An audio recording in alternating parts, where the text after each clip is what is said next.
doing a short prayer to my Puji Master. Om Ajnanatimarandhasya Jnananjana Shalakaya Chakshurunmilitam Tasmai Shri Gurave Namaha. Hare Krishna, dear devotees, Facebook and on Zoom. So today, as usual, we're going to start with reading from the Bhagavad Gita, and the chapter today is going to be chapter 11, and we will start with verse number 28, going all the way, taking two verses at a time, going all the way to the end, and which would be text 55. So we'll start with Sukumal Radhe Mataji.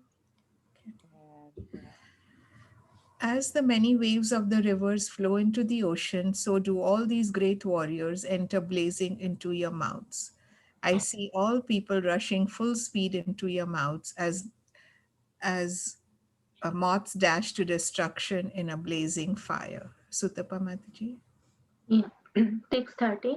O Vishnu, I see you devouring all people from all sides with your flaming mouths, covering all the universe with your effulgence. You are manifest with terrible scorching rays. Text 31. O Lord of Lords, O fierce of form, please tell me who you are. I offer my obeisances unto you. Please be gracious to me. You are the primal Lord. I want to know about you, for I do not know what your mission is. Chitra Mataji. Yeah. Text 32. The Supreme Personality of Godhead said, Time I am the great destroyer of the world, and I have come here to destroy all people. With the exception of you, the Pandavas, all the soldiers here on both sides will be slain. Text 33. Therefore, get up, prepare to fight and win glory. Conquer your enemies and enjoy a flourishing kingdom. They are already put to death by my arrangement. And you, O Sabyasachi, can be but an instrument in the fight. Niral Prabhu. Garima Mataji, can you please read? Yeah. Drona, Bhishma, Jayadratha, Karna, and the great warriors have already been destroyed by me. Therefore, kill them and do not be disturbed. Simply fight, and you will vanquish your enemies in battle. Sanjay said to Dhritarashtra, O king, after hearing these words from the Supreme Personality of Godhead, the trembling Arjuna offered obeisances with folding hands again and again. He fearfully spoke to Lord Krishna in a flattering voice as follows. Niral Prabhu, your turn. uh, Arj- Arjuna said, O master of the senses, the world becomes joyful upon hearing your name, and thus everyone becomes attached to you. Although the perfected beings offer you their respectful homage, the demons are afraid and they flee here and there. At all this is rightly done. O great one, greater than greater even than Brahma, you are the original creator. Why then should they not offer their respectful obeisances unto you? O limitless one, God of gods, the refuge of the universe, you are the invincible source, the cause of all causes, transcendental to this material manifestation. Uh, Hare Krishna. Sukamal. just give me 1 second. I think Prabhu is doing some Sorry, conversation. Prabhu. Go ahead, Prabhu. Oh, Can you you? are the original personality of Godhead, the oldest, the ultimate. What I couldn't see the what's after ultimate, Shraddha Mataji? Sanctuary. Sanctuary of the manifested cosmic world. You are the knower of everything, and you are all that is knowable. You are the supreme refuge above the material modes. O limitless form, this whole cosmic manifestation is pervaded by you. You are air and you are the supreme controller. You are fire, you are water, and you are the moon. You are Brahma, the first living creature, and you are the great grandfather. I therefore offer my respectful obeisances unto you 1,000 times, and again and yet again. Sutta Mataji. Yes, Mataji, thank you. Text 40. Obeisances to you from the front, from behind, and from all sides. O unbounded power, you are the master of limitless might. You are all pervading, and thus you are everything. Text 41 42. Thinking of you as my friend, I have rashly addressed you, O Krishna, O Yadava, O my friend, not knowing your glories.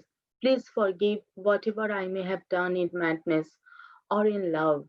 I have dishonored you many times, jesting as we relaxed, lay on the same bed, or sat or ate together, sometimes alone, or sometimes in front of many friends. O fallible one, please excuse me for all those offenses. Hare Krishna. Chitra Mataji.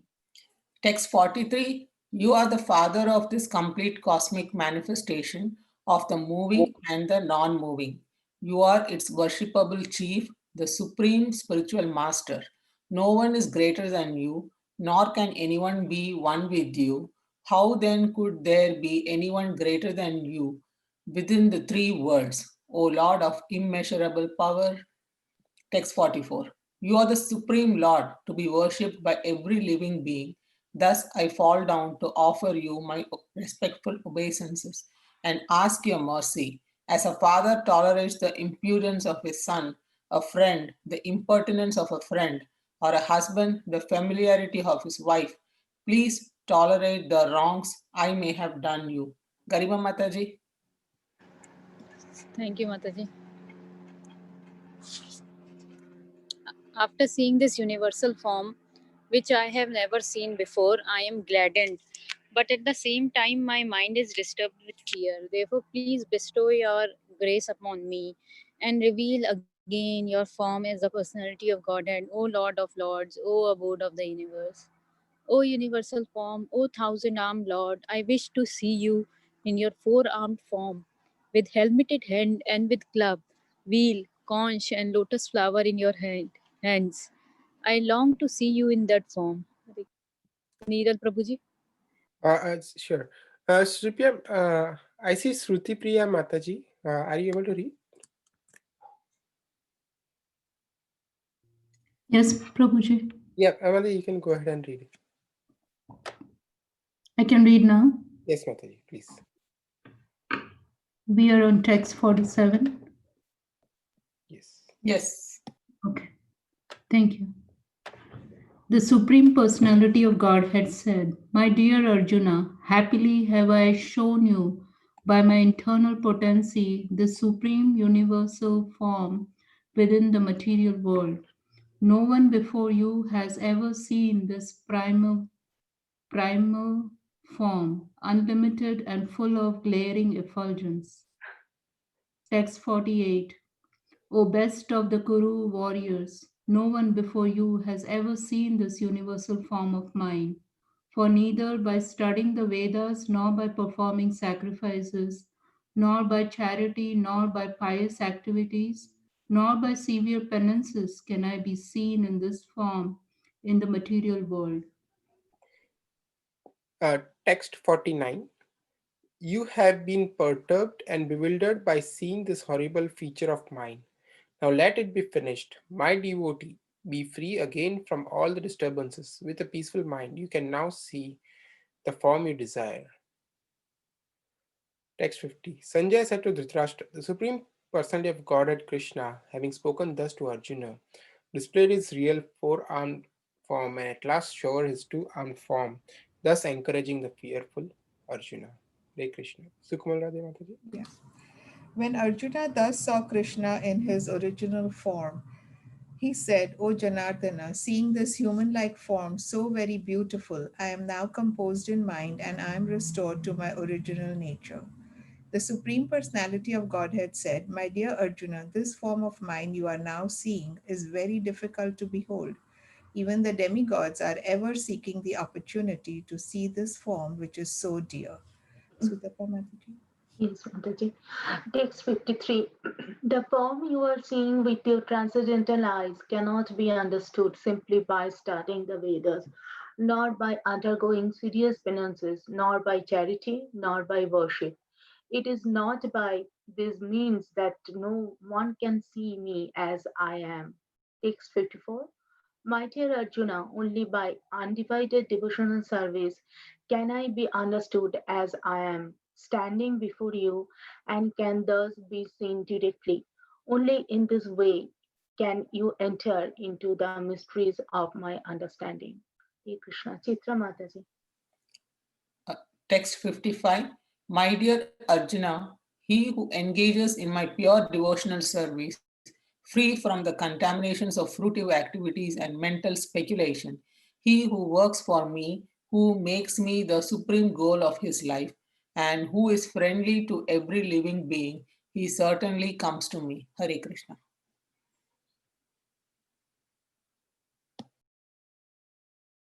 Hare Krishna.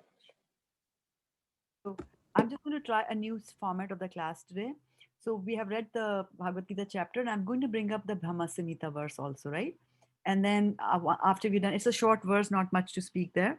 And after we are done that, then we'll open it up for reflections, questions, and like that. Does that make sense? Are you willing to try a new format or Yeah, Yes, sure. Mataji. not? Yes, Mataji. Okay. So let's just do. Yeah. And so we'll go to Brahma Samhita, and then I think it'll be Chitra Mataji continuing to read. Yes, Mataji. Okay, perfect. So you will give us from the Sri Brahma Samhita. We did one verse of Brahma Samhita over a few months. So now we are slowly going to. And so Brahma Samhita is what Brahma's prayers to Krishna.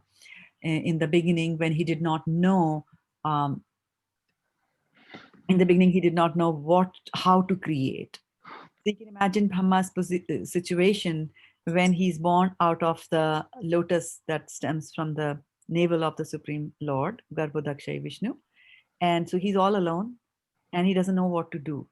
So you can imagine you are at the top of the universe and you have no idea and you're all alone. It's very lonely.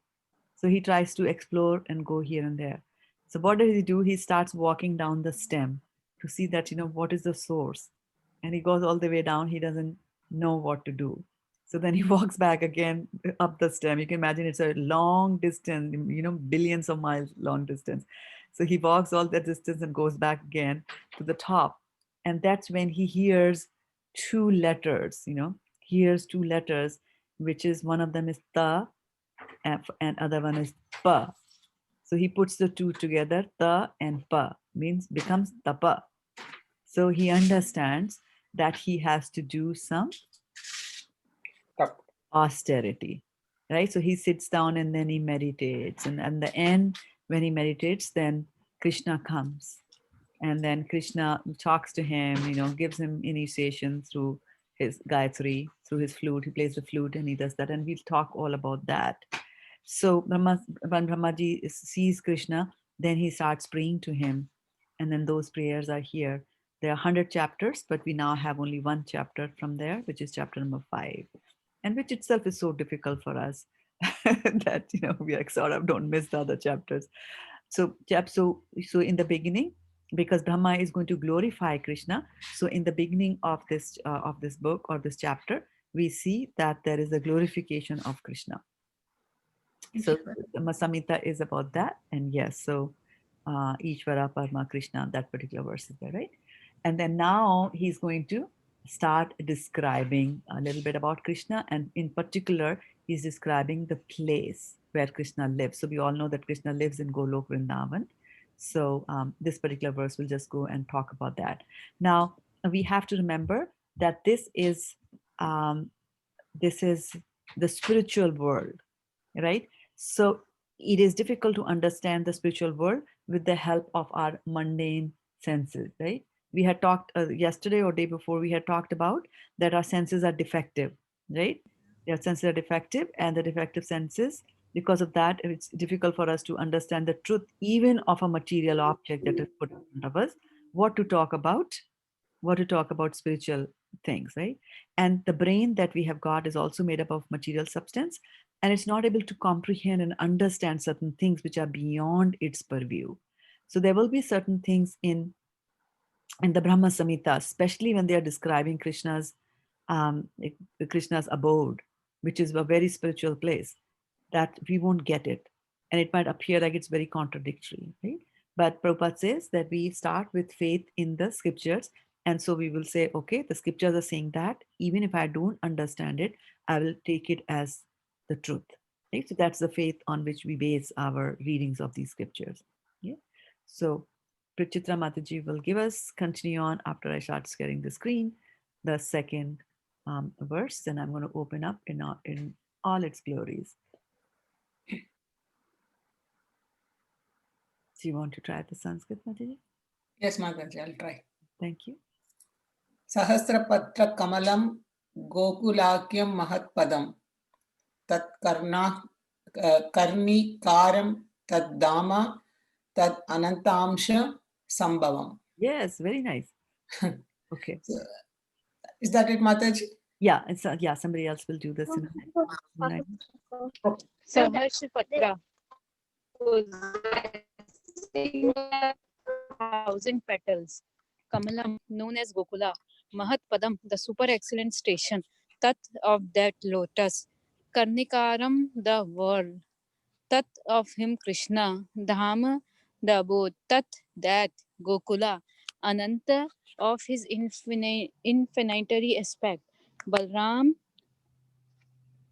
Amsa, from a part. Sambhavam, produced. Sandhi, you read translation. And then we'll pass to Neeraj Prabhu.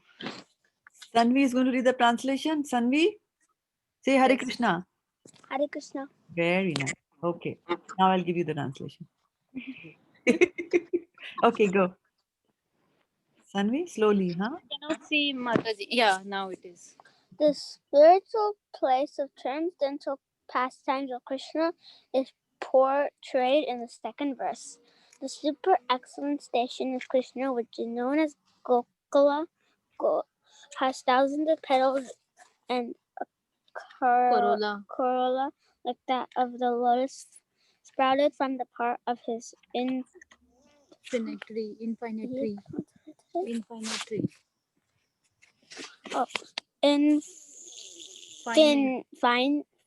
infinite tree, aspect the world of the leaves behind the being the actual abode of Krishna.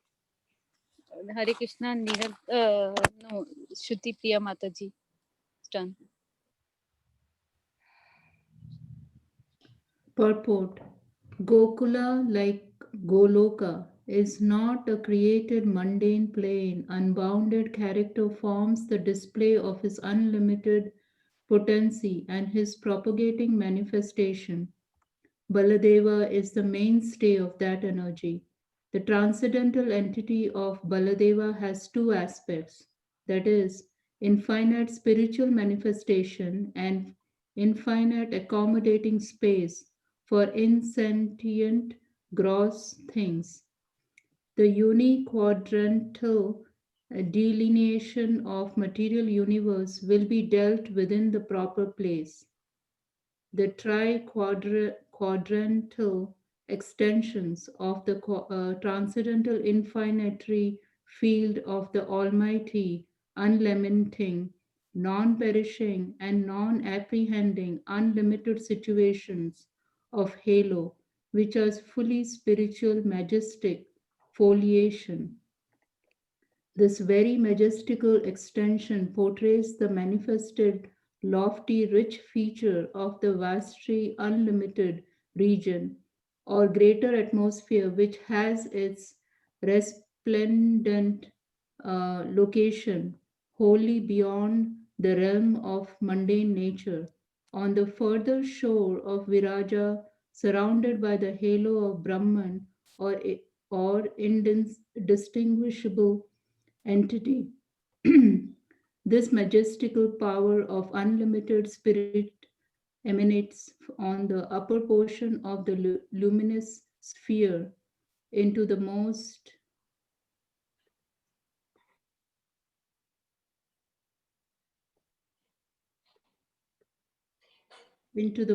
charming Gokula or eternally existing Goloka, exceedingly beautified by the assorted display of effulgence.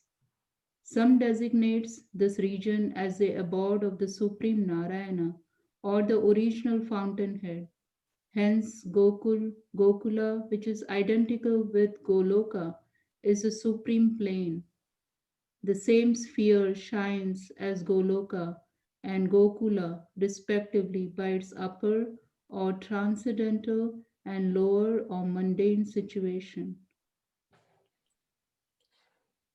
Uh, Sanatana Goswami has told us as follows in his Brihad Bhagavatamrita, which embodies the final essence of all the books of instructions. He displays his pastimes here in this land as he is used to do in Goloka. The difference between the two planes lies only in their locations as high and low. That is, in other words, Krishna plays exactly the same part in Goloka as he exhibits on the mundane plane of Gokula. There is practically no difference between Gokula and Goloka save that this what exists in the shape of Goloka in the upper region is the same as Gokul in the mundane plane when Krishna showed his various activity there. Sri Jiva Goswami has also inculcated the same in Bhagavad Sandarbha of his six treatises. To ascertain the plane of Goloka Vrindavan is the eternal abode of Krishna, and Goloka and Vrindavan are identically one.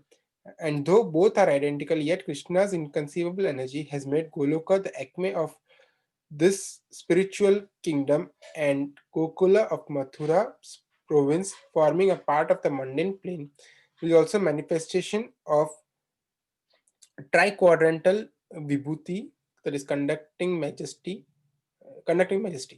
Poor human understanding cannot possibly make out how the extensive triquadrantal, which is beyond the human comprehension, can be accompanied in the limited nether material universe of a unique quadrantal disclosure. Gokula is a spiritual plane, hence his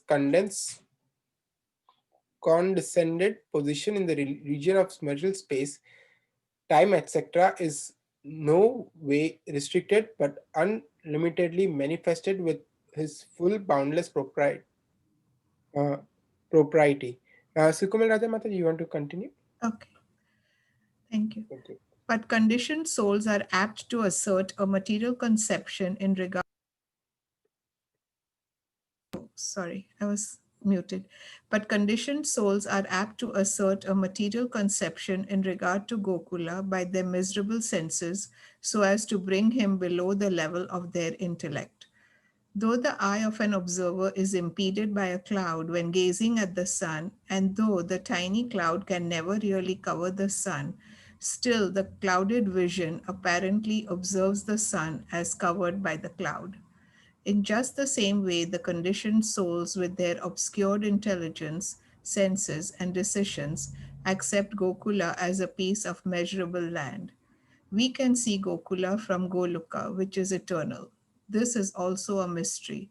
The attainment of final beatitude is the success in attaining one's eternal self. The success in identifying the true self is finally achieved when the screen of gross and subtle coils of conditioned souls is removed by the sweet will of Krishna.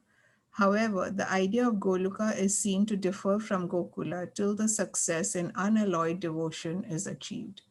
The transcendental plane of infinite spiritual manifestation, having thousands of petals and corolla, like those of the lotus, is Gokula, the eternal abode of Krishna. Hare Krishna. Hare Krishna. So this is Brahma Samhita. We go slow as we go through this. And so like I had said that there are certain paths, they're describing a spiritual um, planet. And so it'll be difficult for us to understand with the limited understanding that we have. So let's spend a little bit of time going through what our understanding is of geometry. Okay, any mathematics students here in the class? But especially the first paragraph of the purport is very hard to understand, Shraddha Mataji. Yeah, yeah, we'll go through it. We'll go through it with a And dictionary. the flowery language It's a that we could. flowery language. Yeah. Yeah, yeah, right. There is one word, Mataji, if you bring that word, what meaning? So, Padi Patram. Sasrapatra Kamalam Karnikaram Mahatpadam Sananchanam Tadhanam. Which one? Yes, Mataji, Karni Karam. Hmm. The word of The that the word, word is. that circle. Oh, How the okay. lotus flower is with thousands of petals, and then those petals are arranged in a circular manner. How in a lotus it is. So that is known as the word of the lotus. Karnikaram. But the word is very nice, Karni Karam. Karnikaram. Yeah, Sanskrit is Yes, beautiful, isn't it? And of course, yes. it's describing the lotus. So yeah, yeah. So let's do a little bit of a geometry here. Those of you who are watching us on Facebook can chime in your answer. Okay, so what's a triangle? Three sides. Three sides. Is a figure with three sides. Okay, so let's see a few properties of a triangle.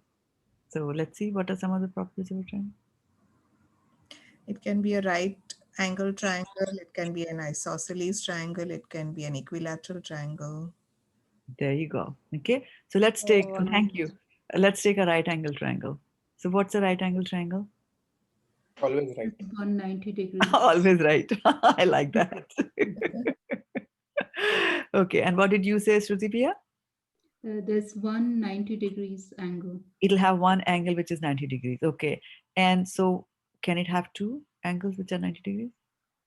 No, No, and why not? because the three angles have to add up to 360. 180, right? So 180. Yeah. Right. So a triangle cannot have two right angles. Okay. And now if you go to this, what they are describing Krishna's abode here, let's go to the verse. I'm going to start sharing that with you.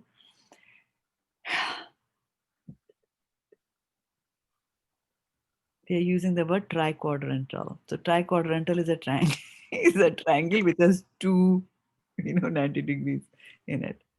So it's difficult for us to understand, right? So, and that's fine. If they're saying it's like that, then we'll let it be like that. Now, good news is the purport starts with a very beautiful thing, right? Because here they're just saying that the spiritual place of transcendental pastimes of Krishna. So we are talking about a spiritual place and is portrayed in the second verse, which is verse number 2. So he's saying that in this verse, they are describing the second verse. The super excellent, so it's not even excellent. It's super excellent because we are describing the supreme personality of Godhead.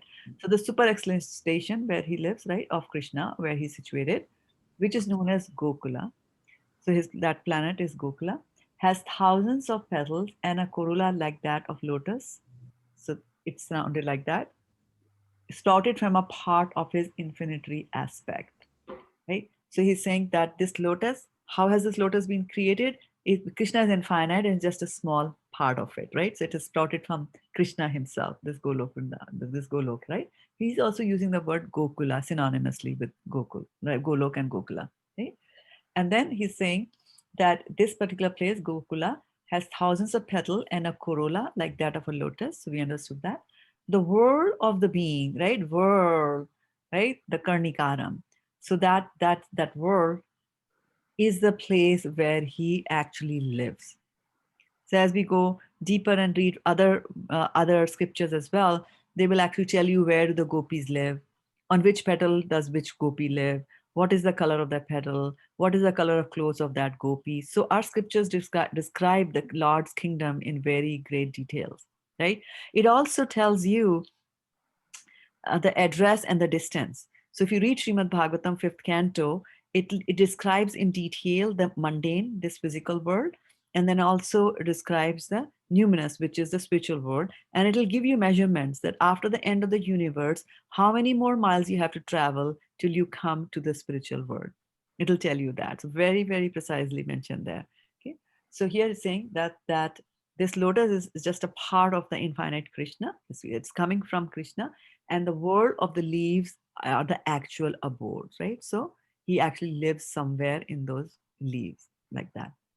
Now, in the purport, Prabhupada is giving us, not Prabhupada, because this is not Prabhupada's translation, it is his spiritual master Bhaktisiddhanta Saraswati Thakur's translation, this entire Brahma Samhita.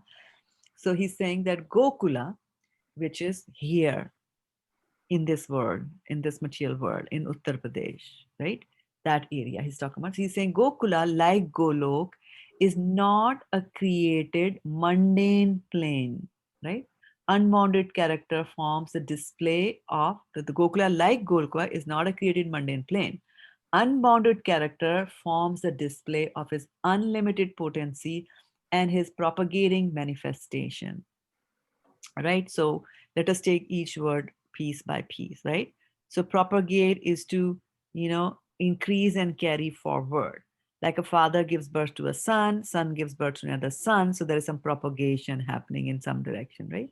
So similarly, Krishna up in the area, Golok planet, he has created the Golok planet and then he propagates it further, right? So there's further expansion of Krishna, and then we get Gokul here, right? So Goloka up there and Gokul here in this mundane planet.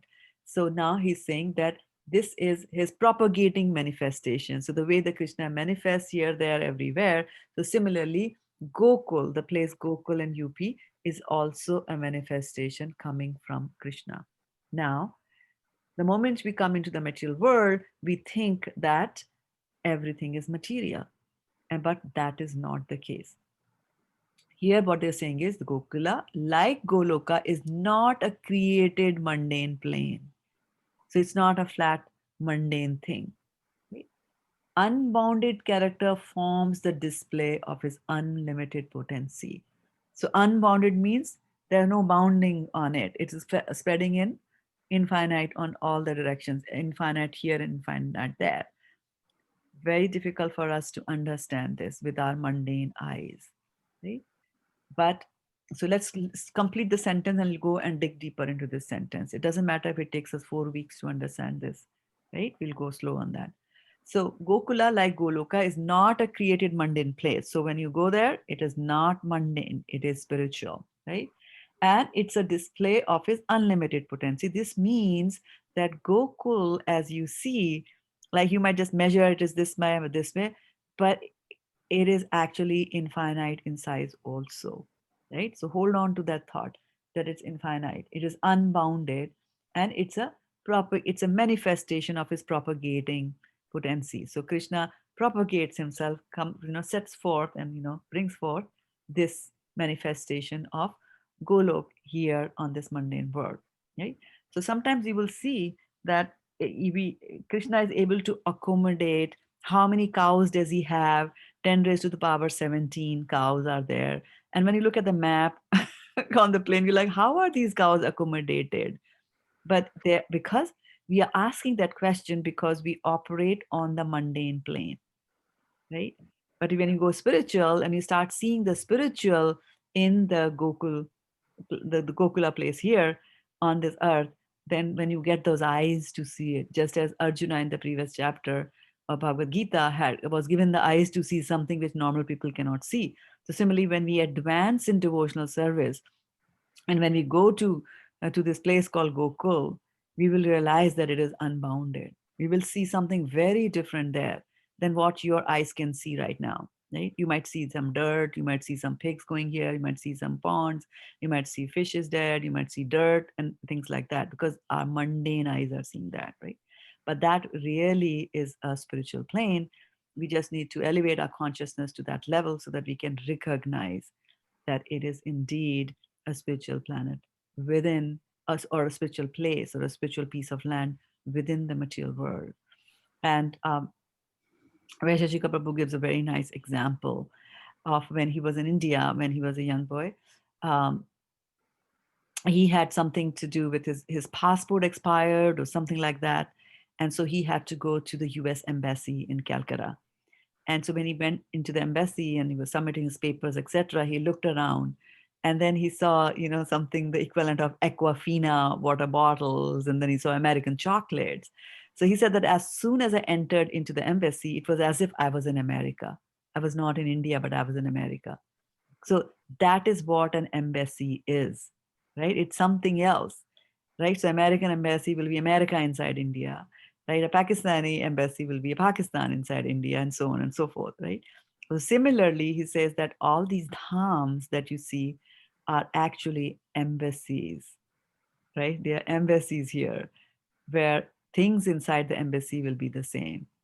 So when you look at Gokul over here, it's an embassy of Krishna, and it's an embassy of the country of Gokula. And so inside it, it'll be the same, but you need to have the eyes to see it and the access and the privileges to utilize whatever and appreciate whatever is there, like that. Right?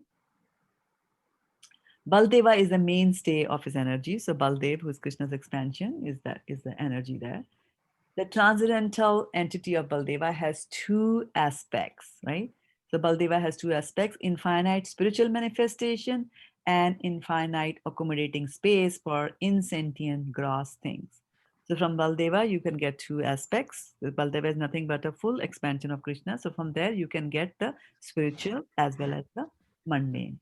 The unique quadrantal delineation of material universe will be dealt within the proper place. Now, so this is something we don't understand. We will leave it, right? They're trying to tell us something, right? Our puny intellect cannot do that. The quadrantal extensions of the transcendental infinitary field of the Almighty, which means this we don't understand, but we understand that it is something transcendental. We also understand that it is infinite.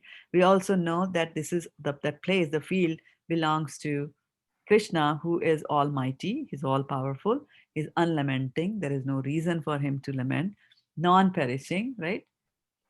He's eternal and non-apprehending, unlimited situations of halo, which are fully spiritual, majestic foliation.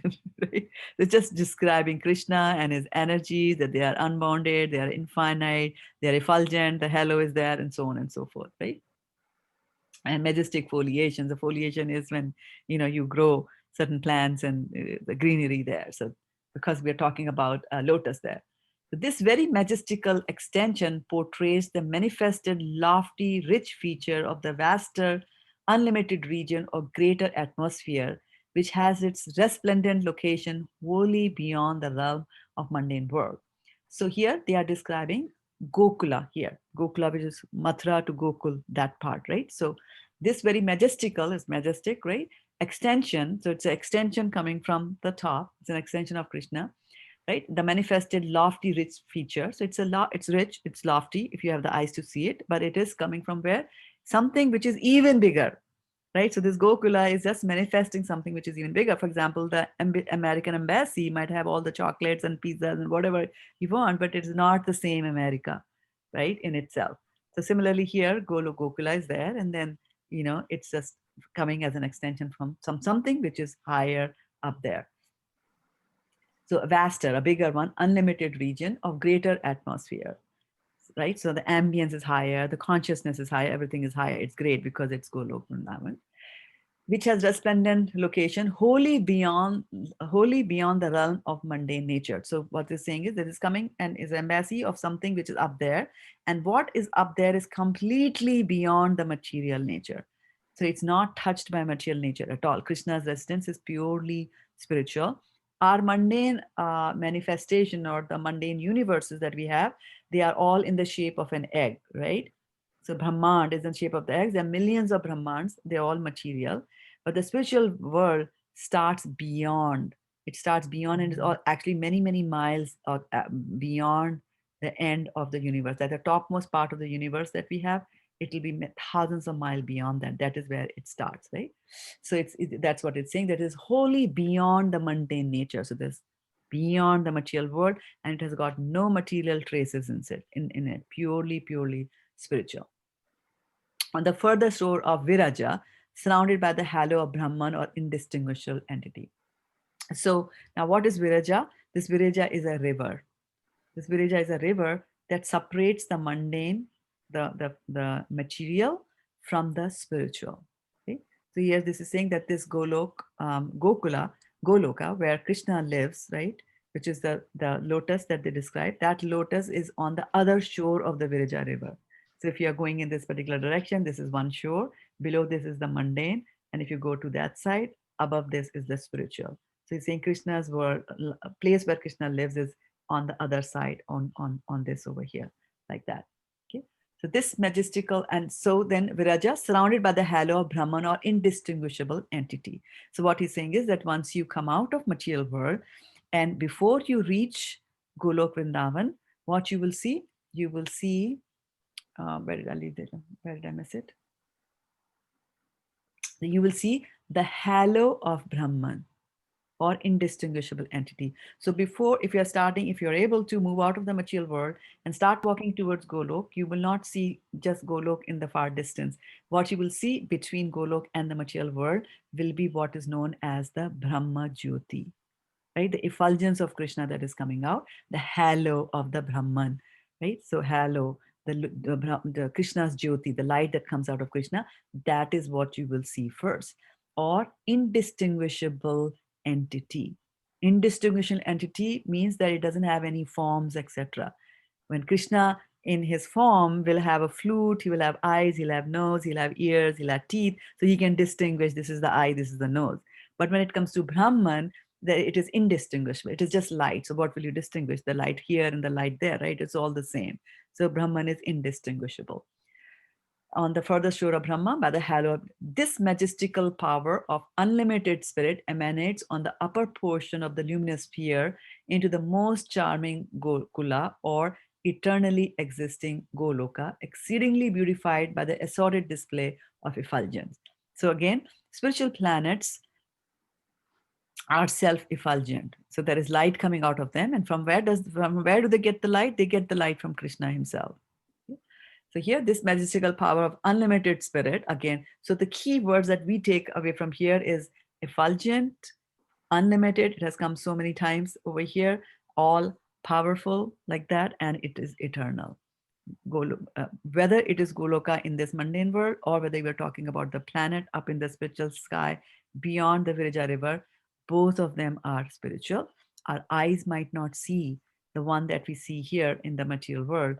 Our eyes might not be able to see, or our intellect might not be able to comprehend it as a spiritual thing, but that is what it is, right? That's what this is saying. Then some designate this region as the abode of Supreme Narayan or the original fountainhead. So they're saying that some sages and some scriptures will say that this is the place where Supreme Narayan or Krishna, he says that, and fountainhead means the source from which everything comes. Iswara Parma Krishna Satchidananda Vigraha, right? Anadiradir Govinda Sarva Karana Karanam. So we read that in the previous verse. So now they are just saying that where does that Sarva Karana Karanam live? Right? After hearing such a nice thing about Krishna, you might want to know, where does he live? I want to go meet him. So this verse is telling you that that is the place where he lived. And then here he's saying, hence Gokula, which is identical with Goloka, is the supreme plane. So Gokul here in India is also supreme, which means that it's also transcendental. The same sphere shines as Goloka and Gokula respectively. Whether it is Gokula or whether it is Goloka here, they are considered to be the same, respectively by its upper or transcendental. Like I said, beyond the Vija river is upper and beneath the Vija river is mundane. So they're taking upper or transcendental and lower or mundane. Mundane means material. So above is transcendental, below is material. Then we continue and it says that Sri Sanatan Goswami has told us as follows in his Brihad Bhagavatamrita. So Sanatan Goswami has written other books as well, but his Brihad Bhagavatamrita is kind of like, the essence, like how Ved Vyas wrote so many books, but then Srimad Bhagavatam is like the fruit of all his books, the paripakwa fruit. So similarly, Brihad Bhagavatamrita is the same thing as far as Sanatan Goswami books go, and it says there's a final essence. He has been saying everything, this and that in other books, but the final essence of all the books of his instructions are given in the Brihad Bhagavatamrita. Right? So he displays his pastime, and then in that book he says that Krishna displays his pastimes here in this land, which means in India, where you're looking at Gokula. So he's saying that here Krishna will display his pastimes. Krishna will do his pastimes. So what are those pastimes? So he's saying that here in this land, he will display his pastimes as he is used to do in Goloka, which means the pastimes that he does here in our mundane plane, right? In his little embassy in India, he also does the same things over there in the spiritual world also. Okay? There is practically no difference between Gokula and Goloka, save that this, what exists in the state of Goloka in the upper region, is the same as Gokula on the mundane plane when Krishna showed his various activity there. Right? So that lotus flower that you have described over there with thousands of petals and things like that, here in Gokul also it is like that. Now if you see this picture over here on the back, there is some manifestation, there is some shape of a flower, of a lotus flower also there.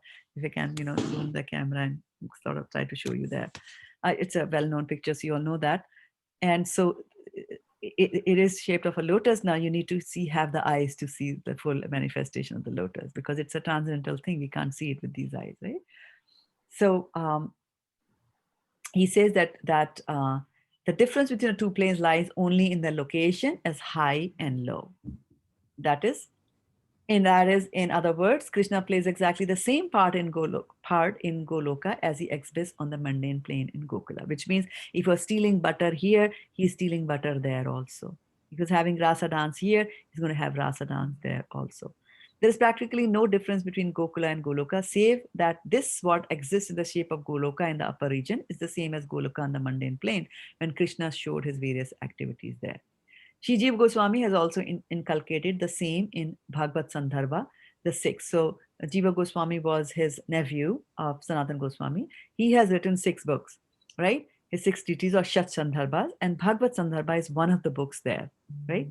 So in one of it, his nephew also says the same thing. To ascertain the plane of Golok Vrindavan is the eternal abode of Krishna, and Goloka and Vrindavan are identically one. And though both are identical, yet Krishna's inconceivable energy has made Goloka the acme of his spiritual kingdom, and Gokula of Mathura province forming a part of the mundane plane, which is also a manifestation of triquadrantal vibhuti. Okay, so basically here what they're saying is that there is Golok Vrindavan up on the top, and then there's Gokula in Mathura here also, and they are made up of Krishna's energy, and some parts we will not understand because we don't understand triquadrantal, right? A triangle with 2 right angles, we don't understand that. But all that you have to remember is that it is all coming from his transcendental vibhuti or his transcendental opulences, right? So we had talked about Aishwarya and all that, right? The 6 opulences we had done. So we are talking about this, that all this is coming from the source of material is the spiritual. The spiritual is the source of material, that we have to remember, right? And everything, Krishna is the source of everything. Poor human understanding cannot possibly make out how the extensive triquadrantal, which is beyond human comprehension, can be accommodated in the limited nether material universe of uniquadrantal disclosure. So it's saying that the human intellect cannot understand that extensive triquadrantal thingy that we don't understand. How can that get manifested here in this material world, where all that we know are triangles, right angle triangles with only one right angle? It's difficult for us to understand that. So Shastras are telling her. Gokula is a spiritual plane, right? Hence, its condescended position in the region of material space, time, etc., is in no way restricted by unlimited manifestation. So he's saying that Gokula is a spiritual plane. Understand that the dham, Gokul dham, as we say in India, that it is spiritual, right? It is spiritual. So because it is spiritual, it will not get restricted by what we consider as restricted by time, restricted by space, and so on and so forth. So those kind of rules that apply to material world will not apply to the spiritual world like that, right? Is no way restricted by with his full boundless propriety. Right? But conditioned soul are apt to assert a material conception in regard to Gokula by their miserable senses so as to bring him below the level of their intellect. Right? So we are devotees, so we accept it in the beginning itself that for me, it is difficult to understand what triquadrantal triangles are. How does exactly a triangle look like? It has got 2 right angles in it. We accepted that because we are devotees. Devotees are um, humble, right? They are not out there to boast. But here it is saying, but the conditioned soul, right? Conditioned soul, here they are talking about materialistic. So materialistic people, they try to use their intellect to explain everything, right? And then he's saying that when they try to explain Goloka by their miserable senses, right? So it's like, oh God, how bad are your senses? They're miserable. So that in that mood, he's saying that our senses are all miserable. And then what we try to do is, because we are so puffed up, we want to say that I understand. I understand. So the moment you understand something, it means that it has come below your intellect. You have captured it, you have controlled it through your intellect, you understand it. So now that object, which was not understandable by you before, now you understand it, means that you are now at a superior level, you understand it.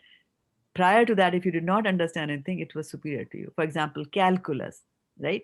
If I ask somebody in this group who's not done mathematics, if I say calculus, it'll be like, oh, it's mind blowing, right? Mind blowing means that it has got that capability to do something to your mind. It is superior than your mind, right? But the moment you sit and you read and attend some lectures, do some courses on calculus, then you get it. You have understood calculus. Now calculus is beneath you, right? So here what they're saying is that conditioned souls are apt, right? They're apt to assert a material conception. So because we don't understand what a triangle with two right angles is, so we will just say that Goloka is also material. And by saying that it is material, and by defining that it is so many square miles layout and this and that, I'm saying that I have brought it under my control because I know everything about Gokula here, right? But they're saying that is not true, right? It is a spiritual thing, but you won't get it till you get the chakshu, right chakshu, to see that. To the eye of though the eye of an observer is impeded by a cloud, such a fine example that they are giving, right? So he's saying that there is a sun in all its glory, and a little cloud comes and covers the sun. So the person who's on this side of the cloud won't be able to see the sun. But that doesn't mean that the sun does not exist. Just because you're not able to see it doesn't mean the sun does not exist. And also, just because you're not able to see it doesn't mean that the sun won't have its effect on you, right? And I'll go back again to the fantastic example that Vaisheshika Prabhu tells us about how on a summer day he went to distribute books in San Francisco, and it was a cloudy day, so he did not put any sunscreen. And after distributing books for 4 or 5 hours out there in the open, he developed a sun rash or sunburn the other day. So although he did not see the sun, although the sun was obscured by the clouds, appearing as if that there is no sun at all today, sun still had its effect, right? So similarly in the dham, right? People residing for a long time in the dham will get affected by the dham because it is transcendental, right? So here it is saying, though the eye of an observer is impeded, right, by a cloud, and I'm just saying, forget about the cloud. You just have to, put your hands in front of your eyes and you can't see the sun, right? And you might say the sun does not exist, but it doesn't mean like that. So although the eye of an observer is impeded by a cloud when gazing at the sun, and though the tiny cloud can never really cover the sun, still the clouded vision apparently observes the sun as covered by the cloud, right? So we might say the sun got covered by the cloud. It did not get covered by the cloud. In just the same way, the conditioned souls with their obscured intelligence, senses, and decisions accept Gokula as a piece of measurable land. It is not measurable. Why? Here it says that it's a part of his infinitary aspect. It is infinite. How can that infinite get, inside the finite is a mystery. We can't get it. We won't be able to understand. So let's not even rake our brains on trying to get that. We will get it by the mercy of Krishna. We will get it by performing devotional service like that. Okay. Janma karma cha me divyam evam yo veti tatvata takta deham punar janma naiti mameti. So Arjuna. So it's his janam, his karma. Karma means whatever he does. So the question will be, where does he does his karma? Oh, he does it in Goloka. Oh, tell me about Goloka. So when you understand Krishna's birth in this mundane world and his activities in his mundane world and the place where he's born in this mundane world, when you understand that, then tyakta deham punarjanma, For such a person who understands this truly, when he leaves this body, punarjanma naiti mameti sarjuna. He does not take birth again because now he's going to go back to Goloka. So we have to understand that part, right? So in just the same way, the conditioned souls with their obscured intelligence, senses, and decisions accept Gokula as a piece of measurable land. We can see Gokula from Goloka, which is eternal, right? So if I go to Goloka, which you all aim to go, from there you can see, right? From the top you can see that there is Goloka. This is also a mystery. It's a mysterious place. The attainment of final beatitude, final blessing, is the success in attaining one's eternal self. So the best blessing that you can get, right? People can bless and say, oh, you have a son. Somebody might bless, oh, you become very rich. You might get a blessing that you might get very famous, right? But the best blessing that you can get from anybody is to know that you are the soul and you're not the body, and then to know that you're related to Krishna, and then to know where Krishna is, who Krishna is. That is the best blessing that you have. The success in identifying the true self is finally achieved when the screen of gross and subtle coils of conditioned souls, right? So right now what's happening, that I am a soul, but I've been covered by these senses all around me. And so just as a cloud can obscure or hide a sun, similarly this whole body kind of hides the soul that I am, and I'm not able to see it, right? How is that going to be removed, right? How is that cloud going to be removed? It will be removed by the sweet will of Krishna. So that's why I'm saying that no matter how hard we might try to rake our brains to understand this, we won't get it because we are trying to use the wrong instrument, right? But when the mercy of Krishna is there, as we see with Arjuna, in the case of Arjuna, right? So when the mercy of Krishna is there, you are able to see more than you would normally do. So that's what he's saying, that the screen of gross body and the subtle body. So gross body and the subtle, the soul is wrapped up in both, right? Inside it, and is not able to see properly. But Krishna can remove all that from you. However, the idea of Goloka is seen to differ from Gokula till the success in unalloyed devotion is achieved, right? So up and until you don't become a pure devotee of the Lord, you will continue to see Gokula in India as a mundane piece of land, with the pigs and the cows and some devotees and this and that, right? But when you achieve pure devotional service, right? Anya abhilashita shunyam jnana karmadhyanavritam anukulyana krishna nushilanam bhakti muttama. When you achieve that kind of a bhakti, which is jnana karmadhyanavritam, jnana. So I've given up already. I've given up. Krishna, I can't understand you. I'm not raking my brains to go understand and then put you underneath my intellect. My nature is not dead. I am pursuing devotional service, right? I will wait for your mercy, Krishna. And through your mercy, I will get that knowledge, right? Because through devotional service, when you do devotional service, then knowledge becomes and detachment. Both are actually concomitant factors. You get them as a byproduct. Right? For Gyanis, the Gyan is the main product that they are pursuing, but they will have to stop at a particular point. They can't go beyond that. Why? Wrong instrument. They're using their material brain. So they will stop where the material universe finishes. Their intellect can only reach to that level. To have to go beyond that, you have to change your instrument from material to transcendental. And things will change from material to transcendental through devotional service. Because when you do devotional service, you're chanting the names of Krishna on your tongue. Krishna is dancing on your tongue. And just as an iron rod in contact with fire starts to act like fire, similarly, your mind, when it is concentrating on Krishna, will start behaving as a transcendental mind. Your senses will start behaving as a transcendental senses. And then when you go to India and look at Gokula, you will see something very different. You will understand what a triquadrant is, and so on and so forth. So that's why sometimes you see that, Vaisheshika Prabhu and all, they reach Golok and they go there and they are flat on the ground, obeisances. And I would be like, germs, can't do that. Somebody pooped over there. Ew, I can't do that.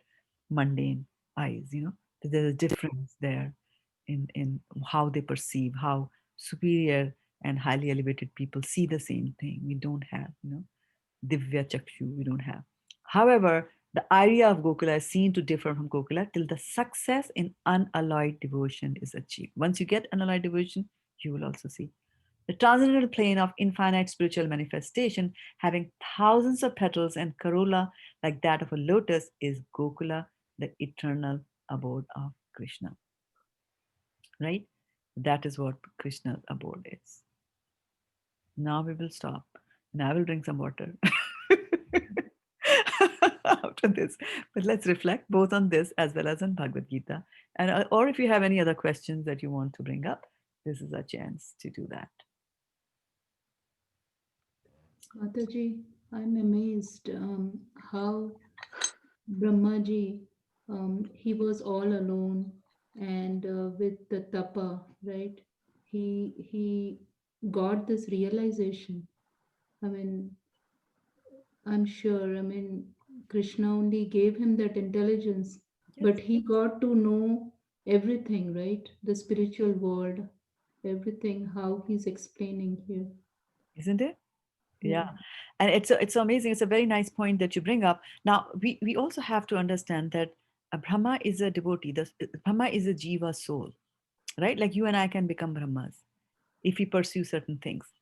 You have to, follow Varnashram for 100 lives and do some Ashwamedha yajnas and things like that, and you are a devotee of the Lord. But I'm a devotee of the Lord, but I have that inner desire to manage things. Some people might want to become managers, right? I want to manage things. So then you are elevated to the post of a Brahma. So he knows he has that connection of Krishna, but then he forgets it with that, right? Sarvasya chaham hridhi sannivishto matta smritir jnanam apohanam cha. So apohanam is to forget. So Krishna will gives the forgetfulness also. So he has just been born. See, all his previous memories are gone, but then they come back. And later on in Brahma Samhita, we will hear from past impressions. From past impressions, when Krishna will come and do all that, and he'll say, "Okay, now you go and create."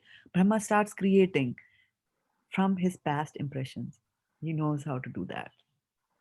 And then, of course, he starts explaining all these things. And you will also notice, especially more so um, in Shrimad Bhagavatam. Not so much here. Brahma Samhita, Sanskrit is there. Brahma Samhita, Sanskrit is simple, right? We're able to recite it, but the concepts are difficult, right? Concepts are difficult. And then, of course, Bhaktisiddhanta Saraswati Thakur was writing the English from a generation before Srila Prabhupada. And so Prabhupada was writing English for the American English people. And Bhaktisiddhanta Saraswati Thakur was under the rule, he was there when the British rule was in India, right? So he was learning all the British English. So it's a very difficult, it's very, very difficult English for us to understand. So that's again another reason why we feel um, so thankful to Srila Prabhupada for making things so easy, because our intellect, we are in Kali Yuga, deep in Kali Yuga already. 5,000 years have passed and you can see the wretchedness around us. So, Mataji, I have to leave. I'm so sorry to interrupt you. no problem. And yes, I But have I'm to just so happy that you came on a Saturday. You never come on a Saturday. I'm Yes, yes, just so Mataji. happy. comes. Yeah. Yeah, I have to serve dinner. So, Hari We are Bol. coming So I, over. yes, We are all Nice coming and there. meeting it you. was such Nice to a see you, wonderful Samita. explanations. Thank you so much, Mataji. Thank Yeah, and I you. know you had a question. We'll take it someday. You can write it to me and I can cover it in one of the. Yes, Mataji, I will send you the text. Okay, Hari Bol to Hare all the devotees. Krishna. Hari Thank Bol. you, Sabha. Good to see you. Yeah, Yeah, yeah, thank you, Mataji. right. So in Brahma Samhita, the concepts and the English is difficult. Sanskrit is good. Musical also, it becomes little later on. Um, but in Srimad Bhagavatam, you will notice that when Brahma comes and starts speaking, he speaks several places. His Sanskrit is difficult, and you can see that this one is Brahma. He talks a higher level of Sanskrit. Like, how people can speak simple English and then some have very polished and, they use some esoteric words. Brahmaji does that. So he's the most intelligent person in this universe, right? So he will do such things. Yeah, but good observation, Shruti. Well, can I ask one more question, Yeah, Mataji? please. I hope I can answer Well, probably the question. it's little bewildering to me. Like there's not one Brahma. There are multiple Brahmas, multiple universes. Mhm. So now I'm thinking there is Gokula in all these multiple universes as well, right? And who knows, there could be Gokulas in other planets in the same as well. We don't have, or at least I don't have sufficient knowledge of that. Because So then Krishna goes and Krishna, does his pastimes in all the planets, in every universe, in all, every places, right? Whether he does in a particular planet or not, we have to understand more about those planetary systems. He Mhm. might not do he might not do in some planets. Only Vishnu might go and do some pastimes there, but Krishna in his four-handed form might come only here, right? Whether he comes there or not, I don't have that knowledge, but I do know that he goes and does pastimes in other universes. And you will find that in Srimad Bhagavatam. And it's a very interesting thing. It answers the question that once I have achieved perfection in devotional service, right? So you can achieve perfection in devotional service and still be living in this world, like Srila Prabhupada, right? He was already a pure devotee of the Lord. I have Yeah. achieved perfection. Valchana, I knew that you would not stay away. I knew you would come back. Okay, thank you. So happy to see you. Yeah. So, yeah. So I just what was I telling you, folks? I lost my thought. That Srila Prabhupada Srila was Prabhupada, yeah, Srila Prabhupada was already a liberated soul, right? So living here. So a liberated soul can continue to live, but then when they leave the body, when you have achieved perfection in devotional service, when you leave the body, where do you go? What is your path? Are you on a direct flight, like, Delhi to San Francisco, or do you stop in Frankfurt? Like that, So you can make stops there also. So then it depends on the desires of the jiva, the desires of the soul who is now liberated and who has now achieved perfection. He can still have a desire because, we in the beginning for neophytes, and we all are neophytes, we say, make a big distinction between material and the transcendental. Material, bad. Transcendental, good, right? We tell that. But as you progress in devotional service, then you go back and read the Bhagavad Gita, right? And what does he say? Bhumi apa analo vayu kham mano buddhi revacha. They're all my energies. So then you understand that material energy is also Krishna's energy. So how can it be bad? How can anything coming from Krishna will be bad? So they have then they don't have any reservations about material energy, and they see this material universe as a beautiful creation of Lord, and they might have a curiosity to know other planetary systems also. So on their way back, they can go through those planetary systems, right? So that is okay. So I went here and there, some planetary systems up and down, and then I shoot out of this universe and go to Golok Vrindavan. I can do that way, right? Now, sometimes what also happens is that they don't go straight over there.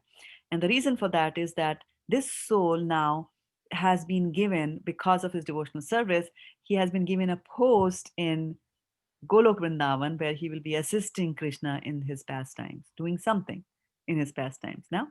So now just when you join a job, right? So you join a company and maybe you are a treasurer in a grocery store, or you're a software engineer in an organization, right? No matter who you are, you are fresh out of college, but you have to undergo some training to be able to do whatever you are supposed to do, right? So cashier has to know where the till is, where the price list is, how do I cancel things, how do I, where the bags are, so on and so forth, right? So the training has to be done, and after they're trained, then they're able to do the main thing that they are supposed to do. So similarly for souls also, right? So if they are going there and they have to be trained, then what they will do is that they will take birth in another universe wherever Krishna is performing his pastimes. So they will still be in some other material universe. They will take part in that pastime, learn how to do it, and then they will, when Krishna winds up his pastime, then goes back, they will also go back and then do it the real thing over there. So yeah, those are some of the paths. I don't know why I was telling you that, but was there a question that you asked, or what was it? No, Mataji, this And is really nice to hear. I was under the understanding that when Krishna comes to do his pastimes, all the associates who come to play their part in the pastimes come from Goloka, right? Goloka, yeah, yeah, but some come from here. See, when you are, see, here's the thing again, paradigm shift. paradigm shift. This soul who is a perfect devotee is as good as residing Goloka. Why? Because he's there in Vrindavan in India, and he sees he's already living in Goloka. So it's very Uh, difficult to comprehend from the mind, right? Yeah. yes, Hare Krishna, Hare Mataji. Can Krishna. I say?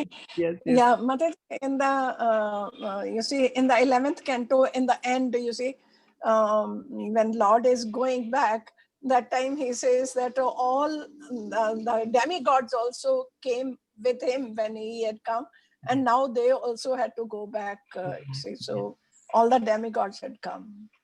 Yes. And that is why, and the demigods, when they come here, who do they take birth as?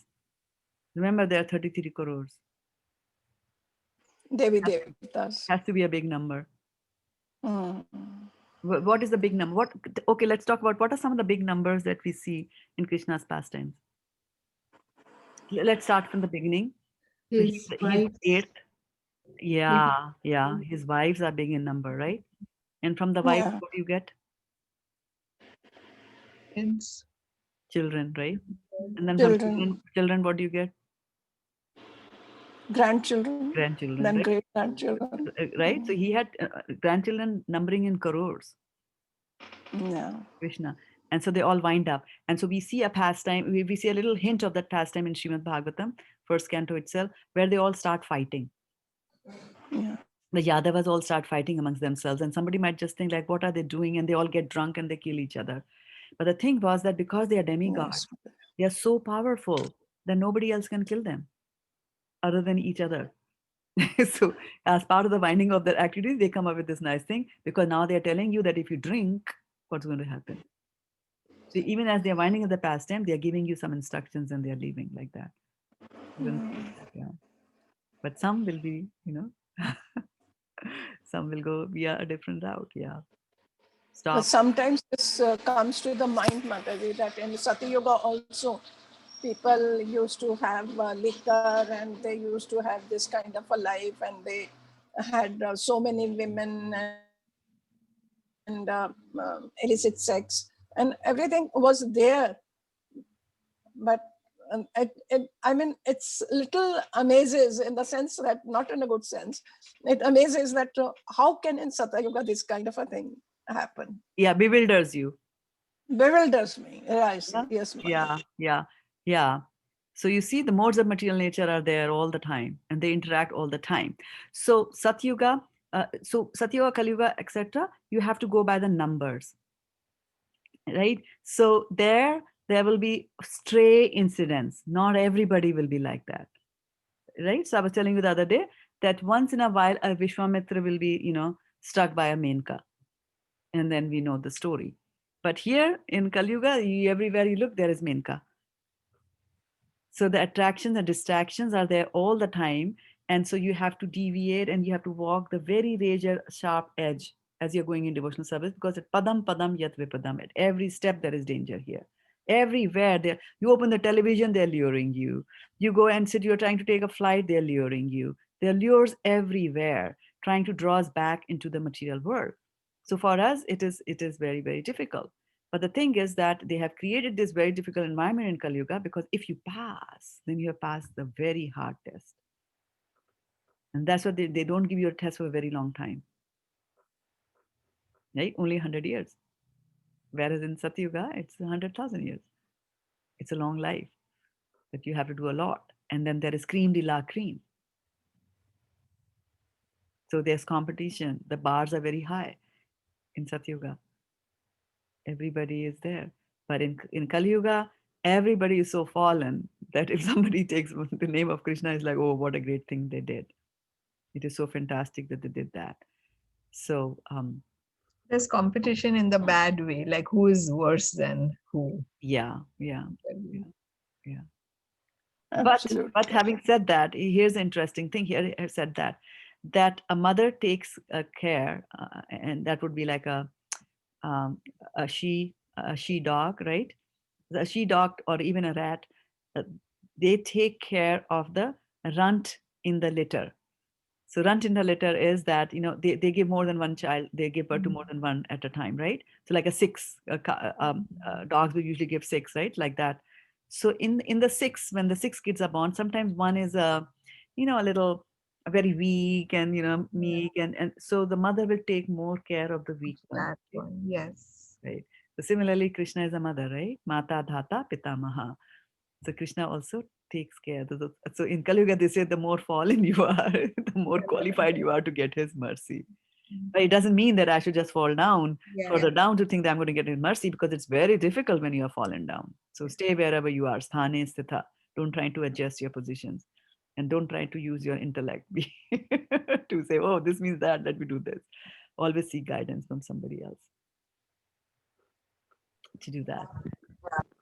I Mataji, my battery is dying, so I will say my realization. I like the analogy which you gave, that pure devotees, they find analogies everywhere. So like the embassy and the Golok Yeah, in the yeah, material world. yeah. So Yeah. you go and it They see is Krishna everywhere. it looks like America, Indian embassy, but it is not exactly also, Mhm. but it is. And so we know the triquadrant, when once we will understand what how triquadrant is. Yes, yeah. Yeah, and I think, yeah, I really like Garima's enthusiasm. She's out there in the cold. Thank you so much, but Garima, I think your call is dropping. We can't hear you any longer. But yes, yes, yes, yes, yes, yes. Any more reflections or questions or Thank anything you. to share? Anything else you want me to do? Pick up? You made the first paragraph very simple now. It was so confusing. It is confusing. Yeah, I had to read it several times. Yeah, to have myself to understand it. Yeah. Thank you so much for that, Shraddha. Thank you so much. Yeah. Yes, Mataji. Thank you We have so much. 9 more minutes. If you want to ask any questions, we can do that. Otherwise, you all get 9 minute rebate. First paragraph of Brahma next Sam- shloka. We did Brahma Samhita, Okay. Varshana Mataji. We did second Yes. sloka Brahma Yes. Samhita. So you can watch. Yeah, you can watch. I'm broadcasting on Facebook there. Okay. Mhm. Mataji, I have a question on Premlata the. Mataji also had done with pranams to you. Yeah, and Vijay Lakshmi Mataji also. Yeah, please go ahead, Shruti Priya.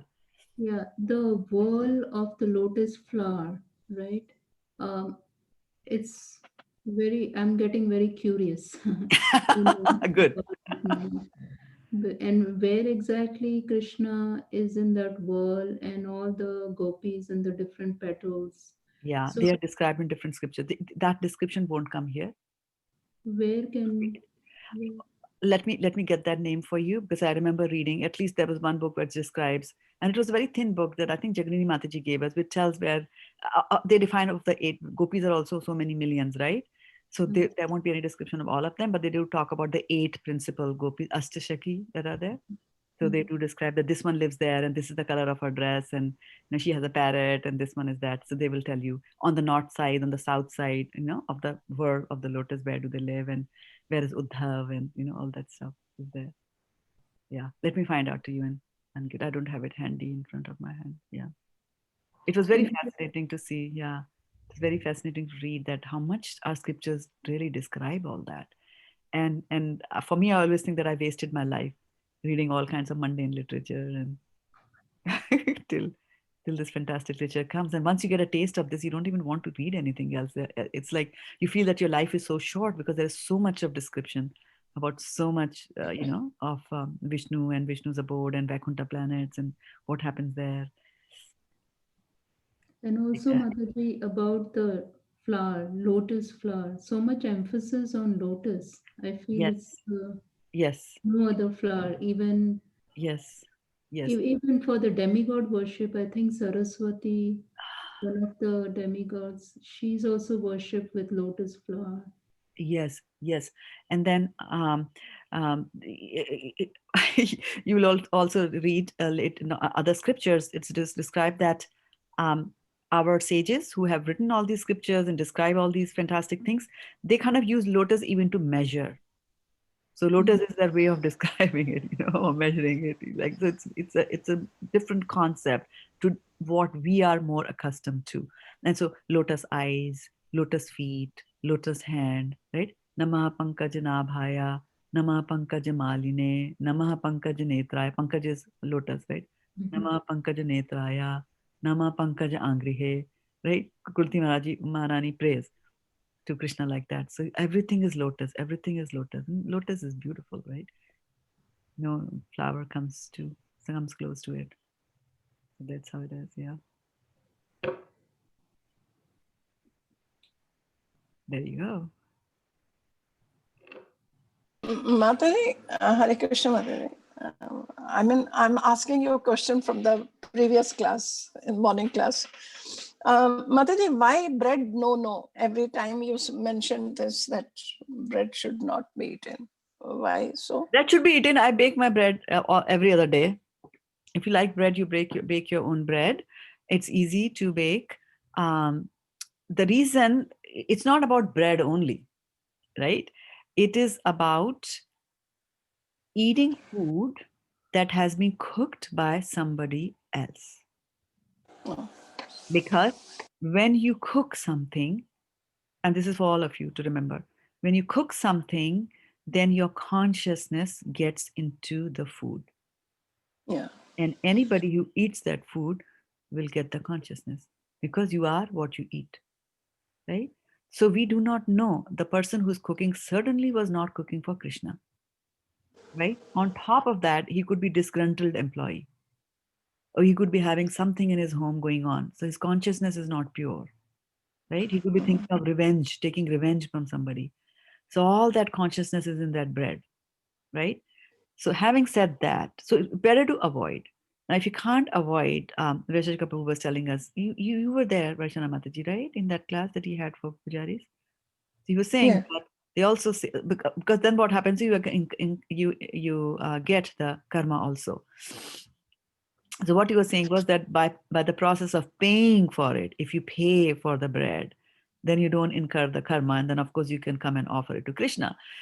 In home you can go and do that, but rules of the temple are more strict, and in the temple we will never do such a thing, that if you don't know the source of who has cooked it, we will not offer that thing to Krishna. That's why sometimes you'll find that people bring sweets from they purchase from a sweet shop and things like that. They come and put it on outside the altar.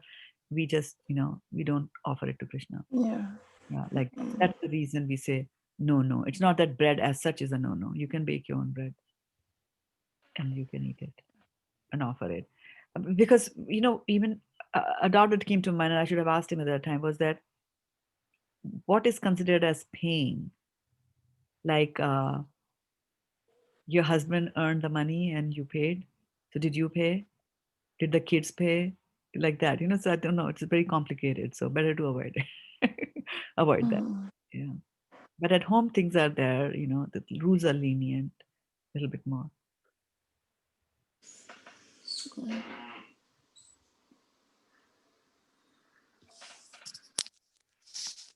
We have a bakery in the temple, so There you go. Yes, Pune has a bakery, right? Yeah, you can get everything you want from there.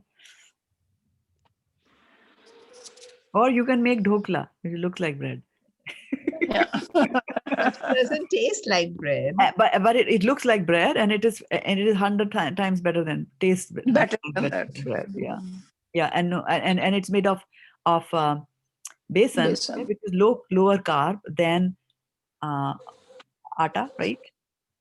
And then of course it is fine wheat, fine flour, which is used for making bread, which is not good. But you can make bread from thicker and coarser wheat also at home.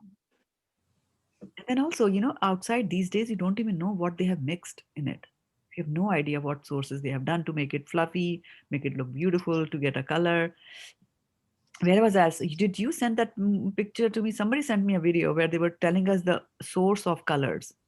So they were saying that there's this red that you put in some candy or something like that, and it actually comes from a red beetle. So you squeeze the beetle and you get the red color. Yeah.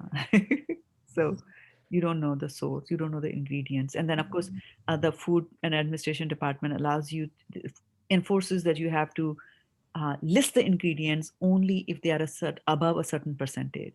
So they could be putting things below a certain percentage and get away by not even declaring it on the panel there.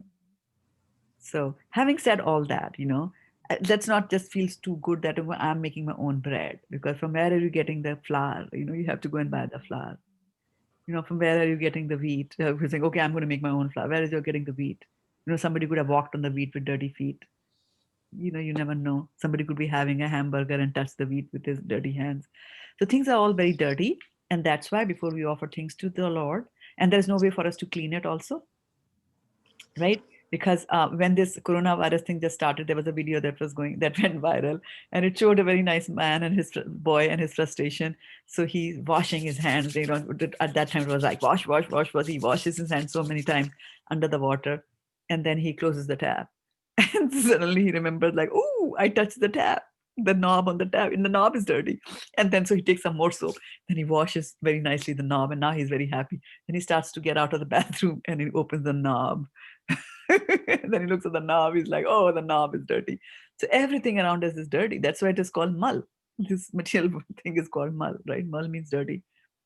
So trying to clean something, and then of course in the end he tries to wipe his towel, and he knows the towel is also dirty, so he just falls down on the ground like, I can't help it. So everything around us is dirty. And how can you maintain the cleanliness of a towel also, right? You throw the towel in a washing machine, you don't know what else was thrown inside it, right? So material things will be dirty, and trying to clean a grass with another grass is not going to guarantee that it will still be clean. And so that's why we try to purify things with mantra. We use something subtle. Subtle is more powerful than gross, right? So we'll use a mantra, and mantra will counteract the effect of that. So that's why we say Om Apavitram Pavitro Va Sarvavasta Gatopi Va Yasmaret Pundrikaksham Sabhaya Abhyantar Suchi. So he's saying we are invoking the Supreme Powerful. Pundrik Aksh. Pundrik means lotus. Aksh means eyes. So one who thinks about the lotus eye, which is Krishna. So I'm thinking about Krishna.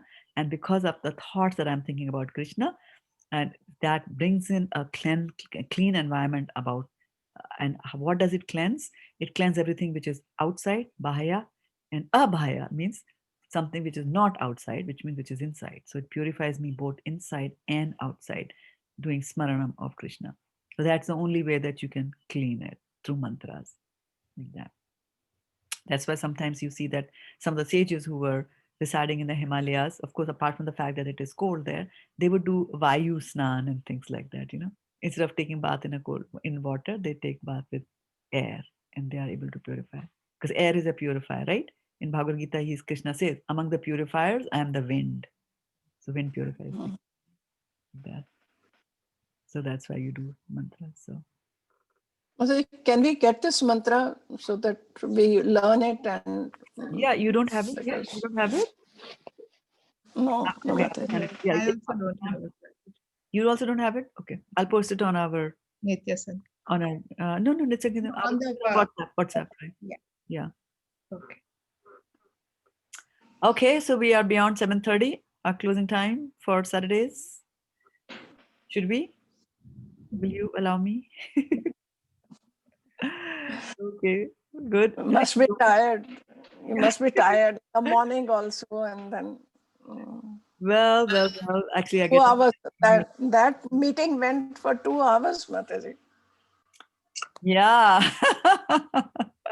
Yeah, it went on for 2 hours. Yeah, I didn't realize that. A Pujari meeting. The one that I talked about yesterday. Oh. Yeah. Okay. Okay, thank you so much. Thank you so much, Mataji. Vaishnavedyo Namo Namaha Gopremanande Hari Hari Bol. Next class on Monday, 7 o'clock in the evening. Best wishes to you. Hare Krishna, Hari Bol. Hare Krishna, Mataji. Hare Krishna, Mataji. Stopping the live screen, and thanks to Facebook also. And ending the conference call. Hare Krishna. Hare Krishna.